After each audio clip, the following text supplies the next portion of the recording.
All right, welcome to the Sweet Science of Fighting podcast. Today, James Morehen, how are you? I'm good, mate. I'm very well, thank you. Very well.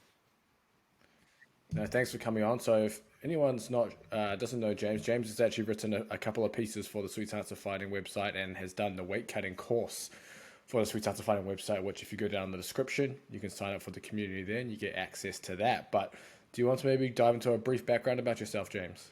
Yeah, no problem. So I guess I always start with the fact that 18 to 21, no ambition to study at all. I really wasn't a academic head at that point in my life, and so I lived over in Canada for 2 years as a snowboard instructor.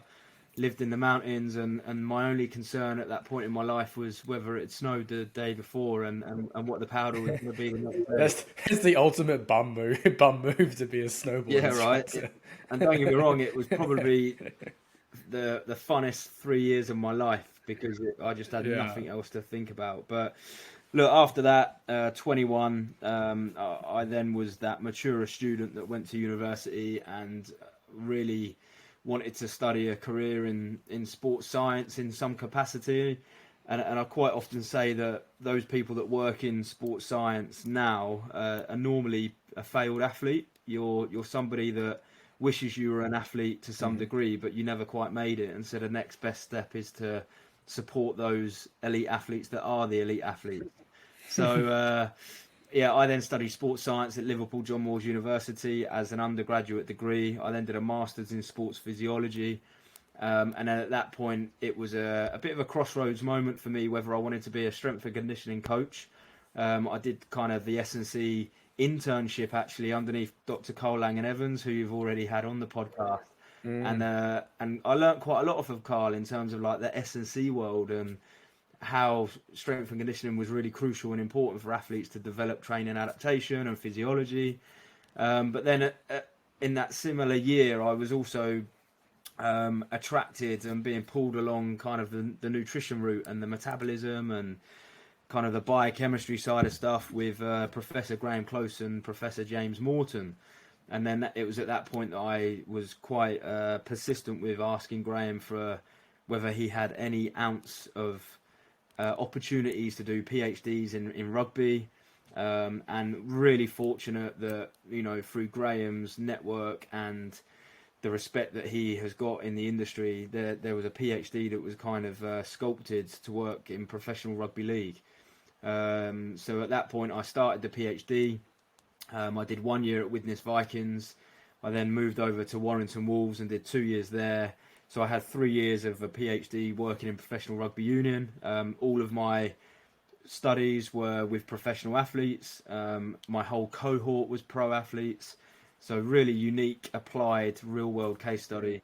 And then following the PhD, it was like, oh crap, I need to get a job now. I'm no longer a student. And at this point, I'm now 28 years old. Can't be a full time Yeah, student. yeah. So I'd gone from 18 to 21 in Canada, and now I'm 28. I've finished a PhD. I now need to get a job, a full time job. So I then applied at England Football, the FA, over here in the UK and was successful with that. And then I had 4 years at England Football as performance nutritionist with 15 national teams, over 300 players. Really enjoyed that process, learnt a lot, but my passion was rugby. That was my sport. And so I then went back into rugby union at Bristol Bears, which is where I'm at now. And then also England Rugby supporting the Roses, so the women's squad within the RFU. And then I guess my link into combat sport throughout that journey was through Professor James Morton, who put me in touch with and kind of helped and guided me through a project with Rocky Fielding, who was a super middleweight fighter based in Liverpool, and someone that I worked with for 5 years, which was an amazing experience with Rocky. And I owe all of that to Professor James Morton for passing Rocky over. And then currently to this day, I'm the nutritionist to Chris Billiam Smith. And Chris is a cruiserweight who's, fingers crossed, should fight for a world title this year with Richard Riakporhe. So they're kind of both going on their own journeys in their different federations. And then they're hopefully going to meet in May time or maybe sooner for a world title, a real British dust up. So should be good. Nice. It's a nice comprehensive history then. Before I actually dive into some of your case study with Rocky Fielding and a lot of your research in there, are there any nutritional differences that you implement between males and females? Because obviously you're working with the women's rugby and the Bristol Bears there. Is there any difference there, or is it kind of all the same principles? Yeah, it's a good question, and look, I think to start with the fundamental principles of sport nutrition are what they are. So, we look at, as an example, fueling for match play. Like we know that we need to increase skeletal muscle glycogen to allow that player to perform better in the game in terms of more total distance covered, more high intensity meters being covered, the ability to do accelerations, deaccelerations. Like we know that skeletal muscle reservoir needs to be bigger, whether that's a male or a female. What we are beginning to learn now, however, is that the metabolism of female athletes might be different depending on where they might be in their cycle in terms of menstruation. And so we're beginning to learn that at certain weeks of a cycle, that resting metabolic rate might go up, and therefore the requirement and the need for extra fuel availability during these particular weeks might also go up. If we look at like protein intake, like the kind of core pillars that we talk about are time and type and total. It doesn't matter whether you're an alien, a male or a female. The time in type and total of protein is quite similar. We always talk about that threshold of 1.6 to 2.2 gram per kilo as the total amount per day. And the beauty of that is that when you unit that conversion out to gram per kilo of body weight, then it's straight away relative to the individual that you're working with. Because if they're 80 or they're 100 kilos, you're working with that individual weight. So there are differences, and what we're beginning to see now is that there's an amazing amount of research that's starting to happen in the women's or the female athlete space. A great example is Kirsty Elliott-Sale up at Manchester Met University, who's spearheading a real big research department in that female athlete space. And I think it's a matter of months, maybe a couple of years, before we then really start to see these consensus statements like the UEFA consensus statement, really, that was published and very widely accepted in football, but it really is based on all male data. But it's a matter of time before we might have a UEFA consensus statement which is specifically for female athletes. Yeah, does that mean, because I'm pretty sure it was a while ago, reading about the menstrual cycle, but teams weren't able to ask and track their players' menstrual cycle. I don't know if you're able to track that and then tailor nutrition based on that, or is that something that's still a barrier? Yeah, I mean, is it a barrier anymore? Maybe in some sports, in some clubs. So look, for us at Bristol Bears, like we track where they are in their cycle, and we gather that data. Speaking with someone like Kirsty, and this was me learning when I was with the Lionesses at England Football, is that you can't just collect 1 month's worth of data and then be really accurate and confident with your strategies based off of 1 month's data collection.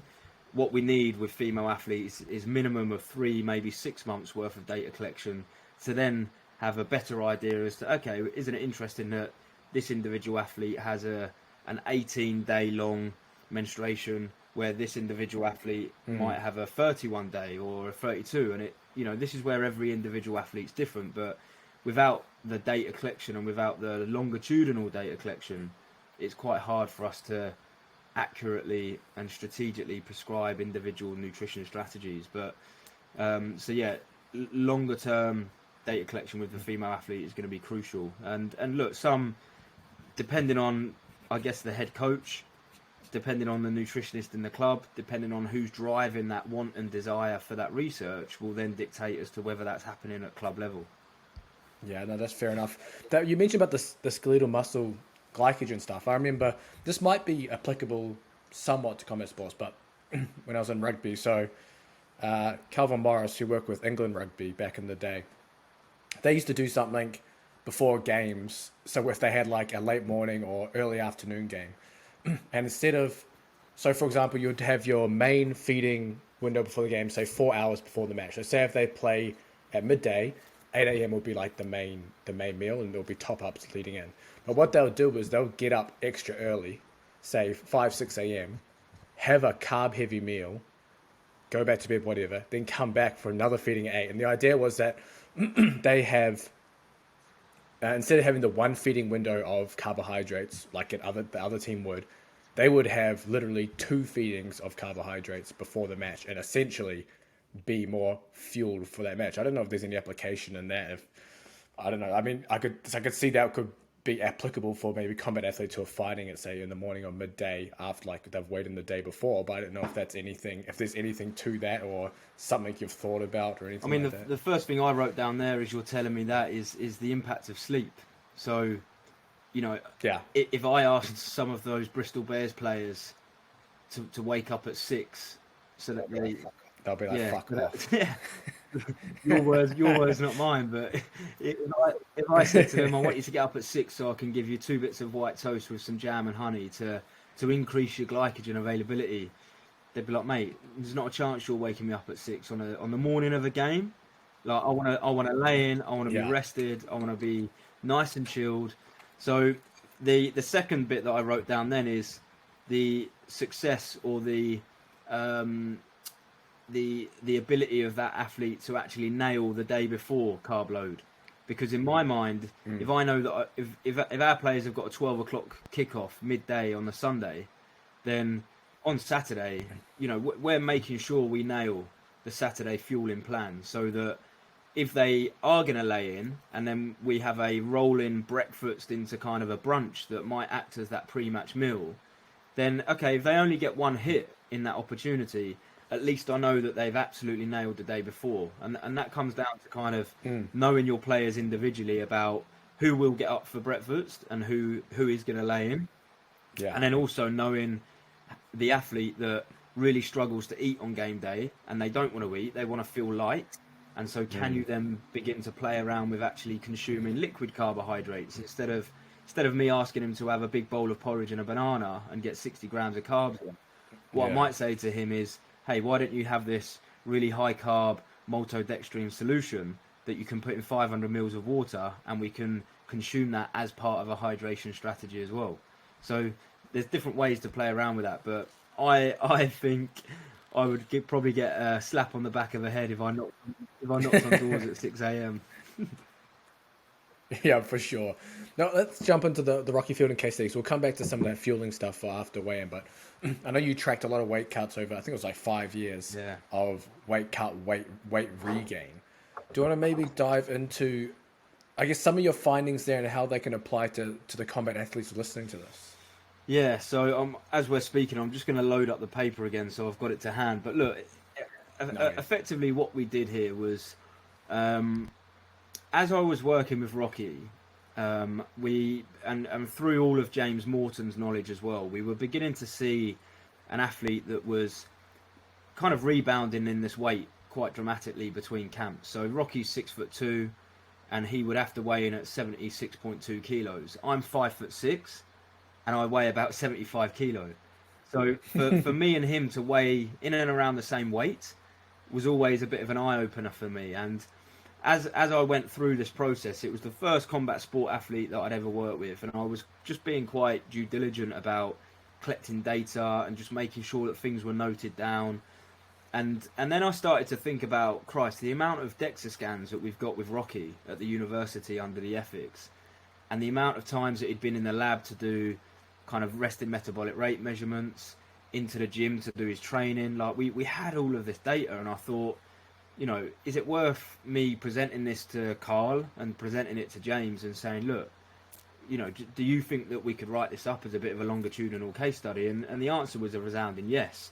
So what we managed to track with Rocky over time, fundamentally over 11 different contests over a 5-year period, we managed to track this individual athlete's change in body composition and body weight. Now, it's important to note that we didn't get body composition change in all 11 fights, because there were times where, for whatever reason, it might have been, Rocky's partner was ill, or he had to pick the kids up from school, or whatever. There might have been periods where we weren't able to get that DEXA scan. So there are camps in that 11 camp window where we didn't get DEXA scans, but on the majority of them we did. And what we were obviously assessing there was the total mass change in the athlete.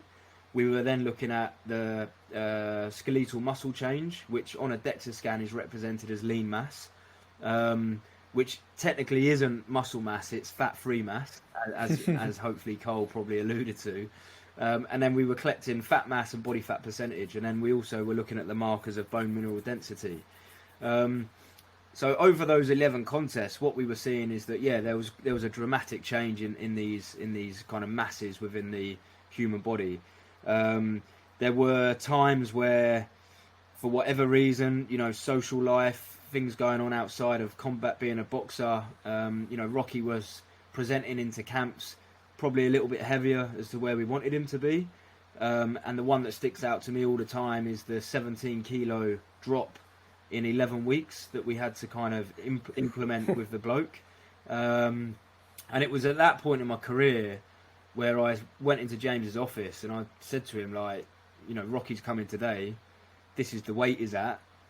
This is how long we've got until the fight. Like, I actually don't know. Is this physiologically possible? Like, are we meant to do this? Should we be doing this? Should we be supporting him to do this? Like, is this right?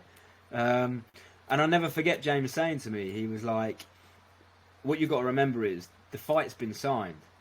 So Rocky's either going to do it with your help and we're going to try and do it to the best of our ability, kind of accepting that, this is going to be a tough road, or he's going to do it without your help anyway because he's signed the fight and he needs to earn the money. And then you run the risk of him doing stupid stuff and maybe not doing it in as better way as you would have with your support. So that was kind of the main thing that we were looking at over the time, was that body weight change. And then, like I said, we had some serious fluctuations in skeletal muscle mass represented by the lean mass, fat mass and body fat percentage. What was really nice with Rocky is throughout that 5-year period, although he was fluctuating quite substantially with the weight, it never really had a knock-on effect on his bone mineral density and content. So that kind of bone health, we were quite confident was in a good place. Now, we never collected bloods. We would have loved to have done some of the bloods that Carl had done with his case studies, but one, it was just kind of budget at the time, and at the time we weren't thinking about it in that manner. Before getting back to the podcast, I want to let you know there's a link down in the description for the Swedes Art of Fighting underground community. You can get all the help you need for your combat sports training. You get every single Swedes Art of Fighting training program, online course, and you get access to a range of coaches within the private Discord community. So go check that out, and back to the podcast. I know as well that you covered the weight regain about, what was it, regaining more fat mass each time after each weight cut? Was that something that was part of that case? Yeah, exactly that. And it was, I'll be completely honest with you and the people that are listening here. So at the time when we were collecting the data, we were working camp to camp in a way. And what I mean by that was that like the DEXA scan from camp 2 was kind of in the past. If I was now like at camp 7, I wasn't really bothered about what he was 3 years ago, because he's a completely different bloke now, right? And he's 3 years on in his career. Of course we had the data there, but I didn't interrogate it into that much detail. What I did focus on quite tightly, and certainly towards the end of his career when he fought Tyrone Zoiger in Germany for the world title belt, and then when he had to then defend that against Canelo at Madison Square Garden, those two camps were probably the tightest that I was on my data collection in terms of body weight change at different time points of the camp. Because when he won the world title, he said it was the best that he'd ever made the weight. He felt amazing in the ring, all of these positive things. And I was like, right, sweet. If this is the best you've ever felt and you've won a world title from it, then we need to mirror that when we then when we get ready for Canelo.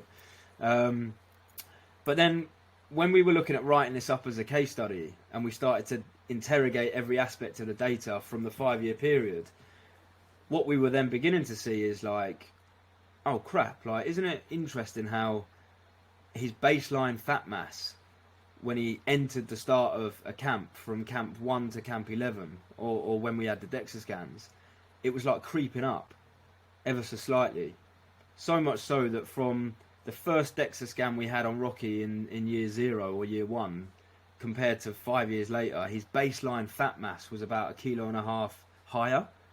So now, of course, that could be the fact that he just ate a load of donuts before this camp and put on a load of fat mass. But we were beginning to see a trend that kind of over the years it was starting to increase up. And then we dived into the literature a little bit. You know, Carl and James and I, you know, those guys mainly were driving me to read in and around kind of rebound hyperphagia. You know, what happens when people go into starvation mode? You know, what tissue are they going to lose quicker? What tissue are they going to gain back quicker once they kind of increase their energy availability? And what's really interesting here with this literature is that the guys who kind of published this area, they term it colossal fattening. And basically what it means is that, I'm going to try and use this analogy on the screen, but I'll explain it as people kind of look at it. If I've got two bar charts I've got a bar chart in my left and a bar chart in my right hand. If the bar chart in my left represents fat mass and the bar chart in my right represents lean mass, as I go through a period of weight loss and my energy availability is substantially lower than what I need, then of course you will, over time, you will drop a little bit of fat mass, and normally you go into a bit of a catabolic state and you start to lose a bit of muscle mass because you're essentially not consuming enough to maintain it. And that's what you see with quite a few of these combat sport athletes, is that they'll drop that weight, but actually some of it they're losing is muscle mass as well as fat mass. So with Rocky, this was happening camp to camp. We were losing fat mass, we were losing muscle mass, and those bar charts were dropping. So much so that when he presented on the scales, you know, there might have been camps where he dropped 4 or 5 kilos of fat mass, but we'd also dropped 3 kilos of skeletal muscle mass. Now, of course, anyone who's well versed in this area would say, yeah, but that might just be the inability of the DEXA scan to detect that you're now presenting an athlete who's dehydrated with low muscle glycogen on the assessment, which is true. But what we were then seeing is that once Rocky ate like a normal Liverpudlian again, and he went out of his mates and he had a beer and he had a burger, what we were seeing is that he was accumulating fat mass far quicker than he was accumulating muscle mass back. So you then get that colossal fattening where the weight gain comes on, but unfortunately it's the gain in fat mass that is happening quicker than that gain in muscle mass. And you know, anyone who's gone through this is outside of boxing now, anyone who's strength trained and is a trainer, like we know how hard it is to build muscle. Like, it doesn't just happen overnight. But if you have 2 weeks of eating pretty crap and your energy availability is really in the surplus, or you have 2 weeks of really dedicated training, normally the likelihood is that fat mass is going to increase a lot quicker, up to 2 kilos, than, you know, your ability to put 2 kilos of muscle on. Sometimes it could take 6 months to put 2 kilos of muscle on, depending on how far along your training age you are. But it might only take a month to put 2 kilos of fat mass on. Yeah, for sure. I want to dive into a little bit the weight regains, like almost starting after the fight. Is there a way to minimize this, I guess, creeping of fat gain over time? I know Carl was talking about on the podcast, you know, you got to almost refill that deficit that you've had during the weight cut at some point, and potentially that means a fat regain regardless. But is there a way to minimize it over time? Is that something that's been researched or something that you've looked into? Well, look, I think just on Carl's point there, he's 100% correct. Like, for any combat sport athlete to stay at the body composition that they manage to get themselves to when they're weighing in for a fight is almost impossible, because it's like the extreme end, isn't it? Like, it's that final 300 grams, 400 grams that you're trying to get out. Normally, most fighters I've ever worked with, and hopefully you'll support this, normally there's an element of dehydration in there as well. So you're never really going to sustain that body composition 365 days a year. So as Cole said, of course, there is going to be an element of fat mass gain as you present yourself back to living like a normal athlete, not the extreme end of trying to make weight. So I think that's just an acceptance piece that, okay, there might be that 1.5, 2 kilo gain in fat mass that brings you back to you being James and Rocky being Rocky, but it's when you go over and above that for, I would say, too quickly and for too long, that's where you're going to get that chronic gain in fat mass. And my wife, my partner, she used to be a physique athlete in the female space, and you know what I was learning off of her and her PhD is that sometimes these physique athletes do it better than anyone else from a nutrition point of view, because one thing they do very well, which is what a lot of boxers and combat sport athletes can learn from, is that if they know they've got a contest in 16 weeks time, they give themselves 16 weeks to get ready for it. So what they do is they gradually drop that weight over time.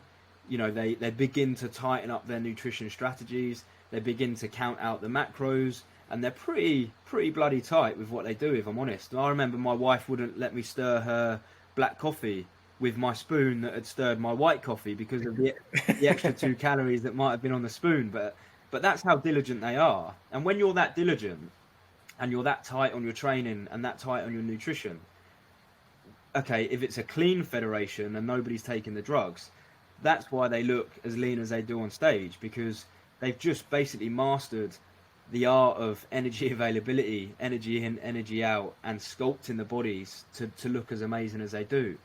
And then what they do very well afterwards is that those that are trying to negate this rebound hyperphagia, what they do is they bring the energy availability back in, but again by step-by-step progression.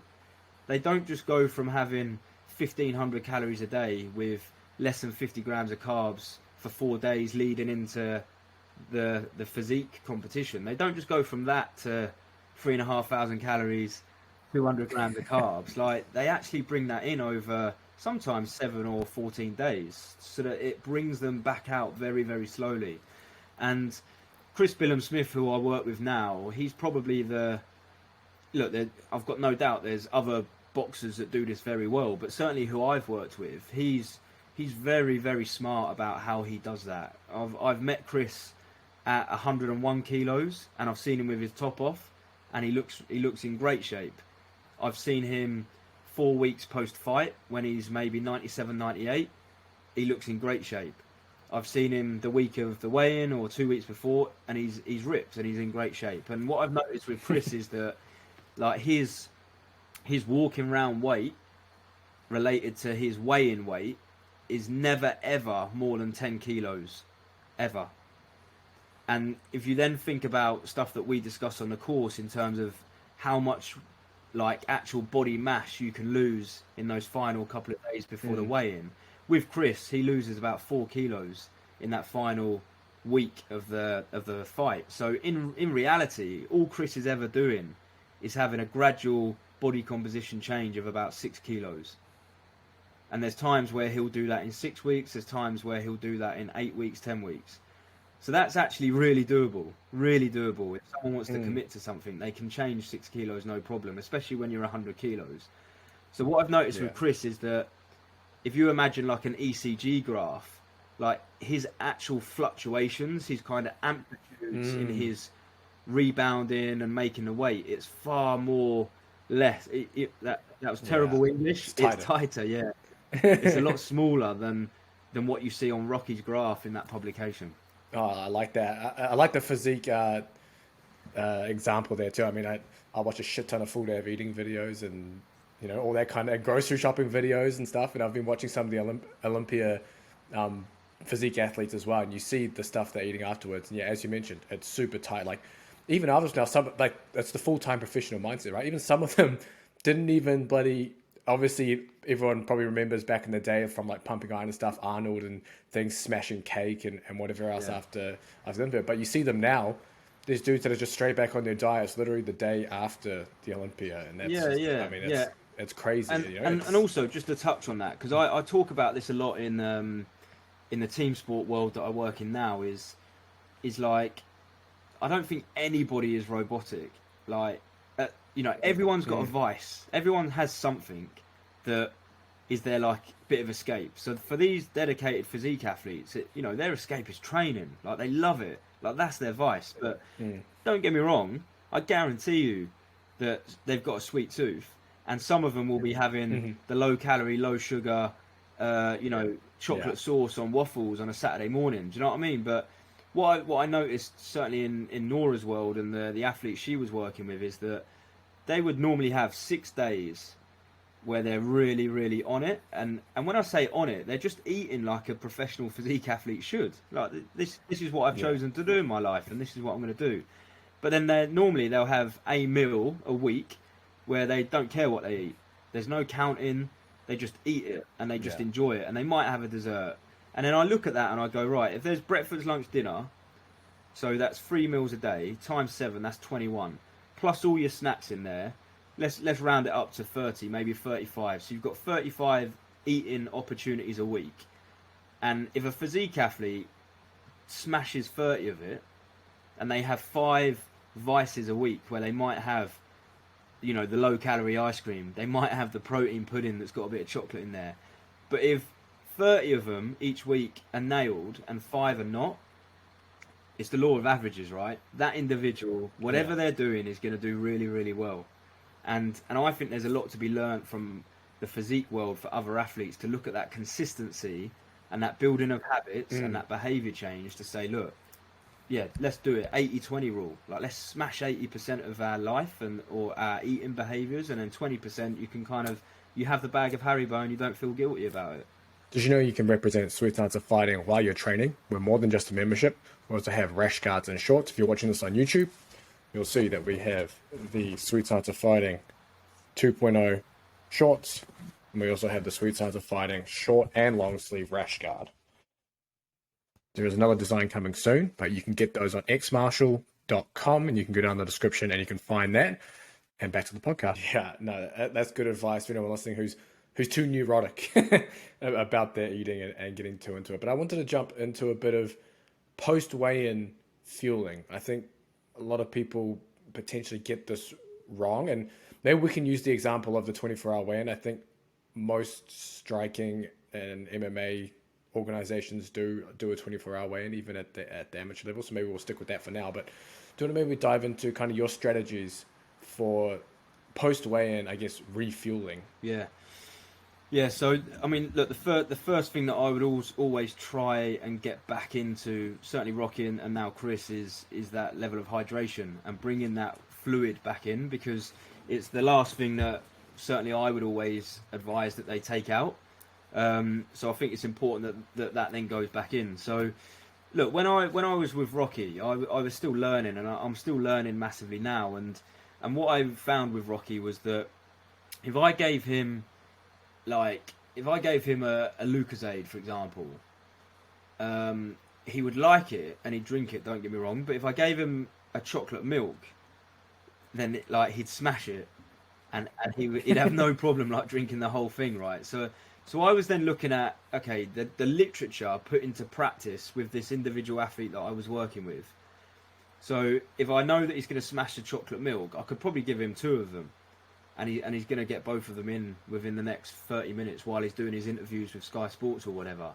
And so that's the strategy I went down with Rocky. It was, let's give him some milk, let's give him some carbohydrates, let's give him some sugars, but fundamentally, let's give him something that he really enjoys drinking, because that's really nice for somebody who's just made weight. A cold chocolate milk on the palate, on the tongue, is really attractive. So yes, it's important that you get the rehydration and the electrolytes back in. Of course it is. But remember, you've got 12 hours until they get in the ring, if not longer, 24 hours. So it's not as if he's fighting in 2 hours' time. So I would always go with something like a chocolate flavoured milk. And when you look at the literature from Ron Morhen and him doing his assessments of, well, what actually is able to rehydrate an individual quicker, then actually milk, and a flavoured milk, is a lot better at doing that than just water alone, and sometimes some of the oral rehydration solutions that are on the market. So I'd hit Rocky with that, and then with him, again, this is individually, what did he like to do as a fighter? He liked to go for a family meal. So I was never ever going to get in the way of that as a nutritionist, because that's such a social thing for a fighter to be able to do after they've made weight. No, you have to eat chicken, rice and broccoli. Exactly. So can you imagine me saying that to him? I was never going to do that. So I used to always go along to the meals if I could, and then he at that point he would say to me like, what do you recommend? So he was never going to pick the tuna salad. He was always, excuse me, he was always going to pick the carbohydrate based meal. But a good example, like sometimes you might advise him to say, look, instead of having the pizza here, which might be frozen dough, there's probably going to be a little bit of oil on that. You know, my recommendation would be, why don't we go for this rice dish, or you know, this sweet potato dish, or something that might be a little bit better for him than just a frozen dough out of the oven. So with that, I would then allow him to eat what he wanted within certain parameters at the meal, but I was always making a note of it. And at the time, it's not as if I could weigh the sweet potato out when it was brought out, but what I could do was take a picture of it and then go into the nutritional software and have a good idea as to, right, okay, this is roughly how much he's eaten. And you've got to remember, when I was with him in Germany and New York, I didn't have food prep companies over there that I could tap into. It's not as if I could bespokely give him 55 grams of carbohydrates. Then I remember what I did that night. So, sorry, we left the restaurant and then he was like, mate, there's an ice cream parlour there. Can I go and get an ice cream? And I was like, I'm not gonna say no to you, because you've just made the weight and you've got a world title fight tomorrow. If that's gonna make you happy, let's go and do it. But then I took the menu, took a picture of it, got the macros. So then I remember that night what I did was I kind of calculated it all up, and I was like, okay, he's hit about 4.4, 4.5 grams per kilo. It's probably not enough, really. If you look at the literature, where we want someone to be once they've made that weight and then go into the fight. Was I confident that that was enough? Probably not. So that's where I would then go to... Was that 4.4, 4.5 grams per kilo of carbohydrates? Yeah. Or... Okay. Yeah, which, like, if you look at, you know, football, team sport athlete, 90-minute game, you're trying to get the minimum 6 gram. But that's 6 gram per kilo when they're not depleted of glycogen. Like, I had Rocky when he was making weight. I had Rocky, you know, he was pretty low, and, you know, there's not going to be much glycogen sitting in the muscle. So I'm starting with an iPhone battery level that is definitely in the red, and I need to get that to 100% as quick as I can. So I remember going to his room and, you know, offering him a Yazoo or a Lucozade, something just to get another 50, 60 grams of carbs in him. So that really is like my approach as to how that refueling would happen. And then with protein content, I'd kind of let them go ad lib there. Like, I'm not too fussed about how much protein they're having, because for me the main driver here is let's get that glycogen back into the body. And then where it's kind of differed a little bit with Chris is that Chris is actually, he's much more, I guess, performance nutrition aligned, where he's like, mate, I don't really want the chocolate milk. Like, I've worked for the last 6-7 weeks, I haven't had any chocolate, so I don't really want that now. Can I just have something like a Science in Sport Beta Fuel, which has got 82 grams of carbohydrates in it? He's like, I'll just have the sports supplement. I want to keep it clean. I want to stay on task.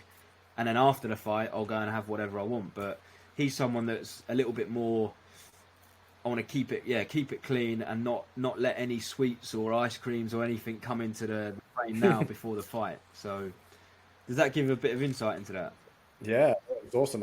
I think Sweet After Fighting has to release a weight regain chocolate milk now to sell to the market. But the biggest thing I'm learning, James, is that like every fight is different. So like we can read the literature. Like there's so much good literature out there. So much good literature. You've got so many people doing good podcasts that share all of that knowledge and the scientific evidence. But ultimately, like, the fighter has to be happy and they have to enjoy what they're consuming, considering they've just spent 8 weeks trying to make the weight. So I get it. Like, here's the scientific knowledge. Here is the absolute evidence-based gold standard that I want you to do. But not every fighter is going to want to do that, because they might look at it and go, yeah, I get that, but mate, I'm going out for dinner with my family. Like, I haven't seen them for 8 weeks. They've just flown over to Vegas to come and see me. So there is a little bit of, you know, you have to kind of think, okay, they are normal and they might want to go and be a little bit social. Yeah, for sure. One thing I actually haven't touched on any of the nutrition podcasts I've done so far is, I guess, eating leading into the fight, because I'm sure that's, I mean, you got the weight regain aspect, cool, but then you've still got another how many hours until the actual fight. What's your I mean, it's probably individual as well, but what's your strategy there leading in? Do you have some kind of maybe formula or something in place there where that you need to eat this then, or is it kind of like, hey, eat kind of as you see fit? Yeah, again, like I would always not. Most of the weigh-ins that I've ever been a part of have been like 1 o'clock, maybe 3 p.m. the day before. So after that, you have that like acute window, kind of when they're doing all the interviews and stuff. You then have that evening meal option, and then you kind of have pre-bed. So you've got like 3 windows there to try and get what best part of 350, 400 grams of carbs in, if not more, which is doable. So then what I always like to measure the day of the fight is, okay, what weight is that fighter now waking up at once they've emptied their bladder? Like, what is now their resting weight? And certainly with Chris, like, where possible, and with Rocky actually, like they want to get back to that weight that they were when they did their final spar of the camp, because that's the weight that they fight at. That's what they're used to fighting at, and it might be 4 kilos heavier, it might be 5, it might be 6, it might be 7. But that for me has always been a marker for. I always would then message them and say, what's your weight in the morning? And they might be like, it's X. I'm 2 kilos lighter than where I want to be, and then that for me is a bit of an indication to say, right, okay, let's have a really carby breakfast now. Let's make sure we're fueling up here. Let's get that weight up a little bit more, because we've still got time. If you're the headline act, you're not on till 10 o'clock at night, so we've still got a nice chunk of time to get some more glycogen within the muscle and the body, and try and hit that baseline weight. So I would always encourage, a breakfast, a lunch, potentially some carby snacks throughout. And then for me, similar to my practice in team sport, really, I would always encourage at least 3 hours before they're going to get into the ring, maybe 3.5. That's where they have their last kind of big intake of whatever it might be. Yeah, you might be snacking on carbohydrate-based, sports foods or supplements in the changing room, but certainly that last big intake about 3 hours before. Nice. How does that change? I've seen here some amateur MMA organizations, they had their athletes weigh in between 10 and 12 in the morning, and then I think they fought that the same evening, so say 7 p.m. onwards. So let's just say an 8 to 10 hour window. How does that strategy change? In terms of if your refueling window from the time of your weigh into the fight changes, yeah, from to like 8 to 10 hours instead of the full, over 24 hours. Well, I guess look, you have to be probably a little bit more dictatorial in terms of this is what you need to eat, and this is how much you need to eat to make sure that they're going to make hit the resynthesis of that glycogen that they require. But I've never worked with a judo athlete in terms of where it's been that short a time space. So I mean, educate me on this. Do they have to fight within a catch weight, or can they be whatever weight they want to be? So this was an MMA organization here, and they had just not your normal MMA weight classes. So they would have weighed in 10 to 12 in the morning, made weight, and then fought that evening. So they would have had like probably like 8 hours to refuel essentially before actually fighting. Yeah, but there's no kind of you have to be within this bandwidth. They're not getting weighed again before the fight. No. Yes, so I'm. I would be looking at multiple sources of carbohydrate intake there, and like I said, there's solutions on the market now, James, that you put 82 gram carbohydrate sachet in a bottle like this.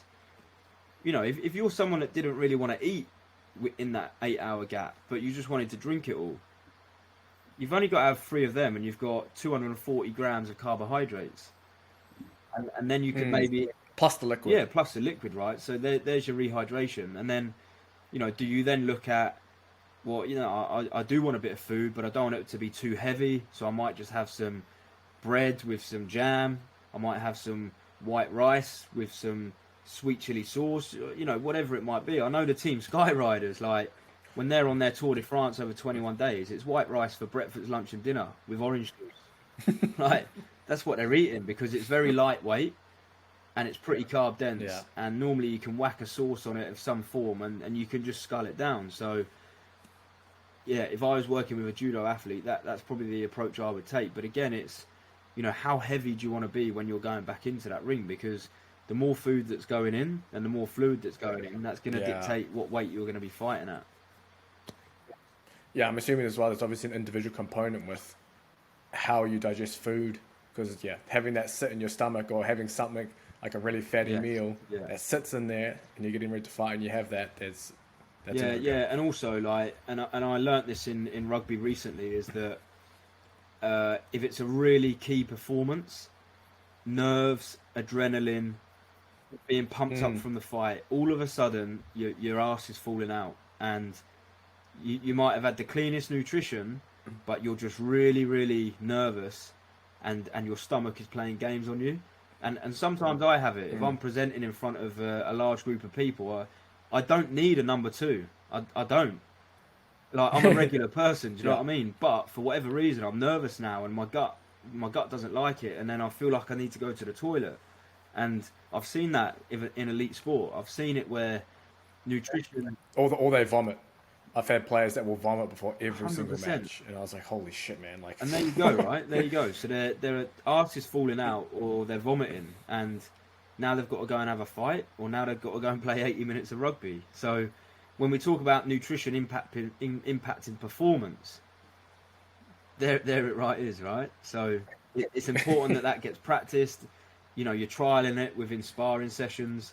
How many fighters do you know that through their whole camp they didn't take one carbohydrate gel in a sparring session, or they didn't practice any sign of their refuel strategy in a sparring session, and the first time yeah, they then do it is on the night of the fight, where they then just go, right, hey, stomach, we're going to have a absolute carbohydrate party.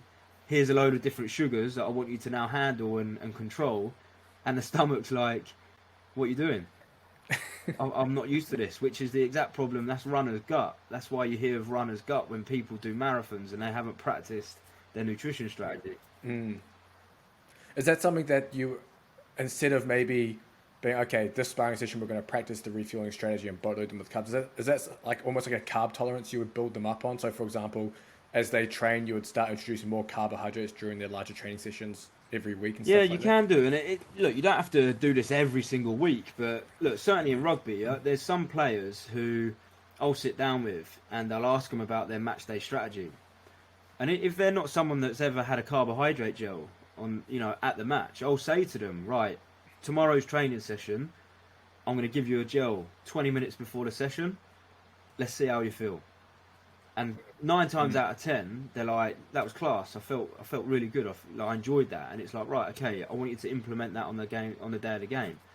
There are sometimes, however, you might give them a certain flavour or brand, and you know they come back to you and they're like, "I had a really bad stitch," or you know, "That went straight through me. Wasn't used to that. Didn't really like that." And then you're like, right, okay, we need to practice this, because I can't be doing that at a World Cup final, and this is your first time that you've had a carb caffeine gel. Because if you run off at 62 minutes, like, I know exactly why you've done it, and it's my fault.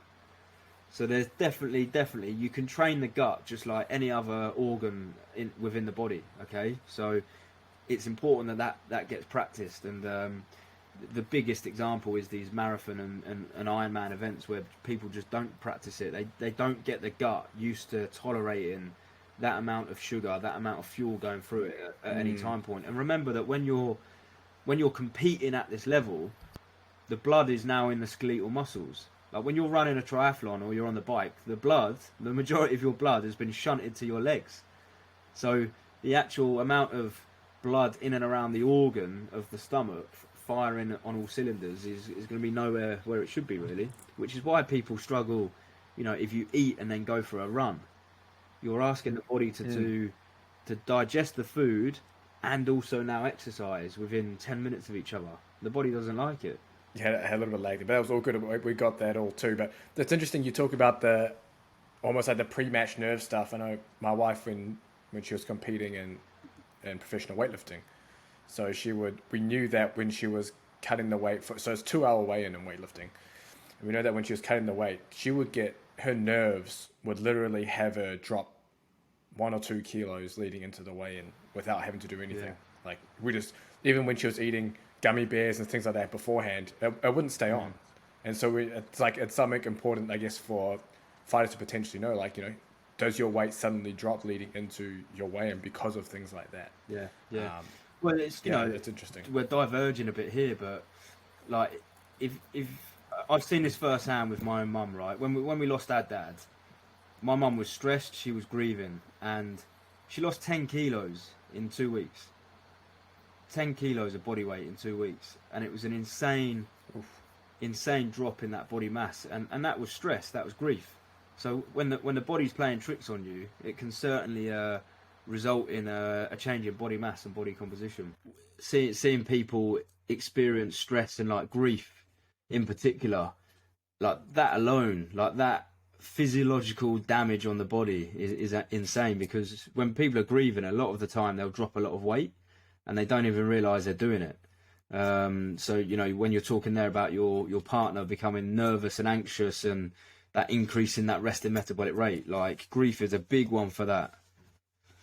Yeah, no, for sure. And that's something that people can also monitor for themselves as well, in terms of individual basis on how your body responds leading up to the weight cut and the fight. But I think we pretty much covered everything on this podcast I wanted to ask you, James. But if people want to follow you and see what you're up to, where can they do that? Yeah, so I'm on LinkedIn, Twitter, Instagram, Morehen Performance, and I've got my own website. There's a few links on there to the mentorship program I run, the book that I published on Amazon, and just a few kind of little courses and things like that I put out. So yeah, the main socials. I'm yet to enter the black hole of TikTok, so I'm not on there yet. Way. I ain't going. It's gonna be banned in the US anyway. Well, I hope so. They've banned TikTok? No, it's lots of talk about it being banned. Wow. Chinese company, man, stealing the information.